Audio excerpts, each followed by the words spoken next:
स्पर्धा परीक्षा म्हणजे नेमकं काय आहे सर? खरं तर खूपच छान प्रश्न विचारला. 10वी नंतर परीक्षेला स्पर्धा परीक्षेच्या तयारीला लागायलाच पाहिजे.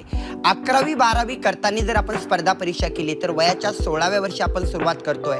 18 वर्षापर्यंत स्पर्धा परीक्षेची पूर्ण तयारी होते आणि 11वी 12वी पूर्ण होते. ते विद्यार्थी ऑफिसर लेवलच्या ज्या रँक असतात, ND असतील, बाकीच्या परीक्षा असतील, तिकडे सहज जाऊ शकतात. पण जे विद्यार्थी त्यावेळेस तयारीला लागलेले नाही आहेत, ते आता 12वी नंतर तयारी करतायत. त्यांनी जर 2 वर्ष मन लावून त्या ठिकाणी तयारी केली, मी तर म्हणेल एका वर्षात पण त्या ठिकाणी कोणती ना कोणती नोकरी मिळते. 2 वर्षात मिळते, काही विद्यार्थ्यांना 3 वर्ष लागू शकतात.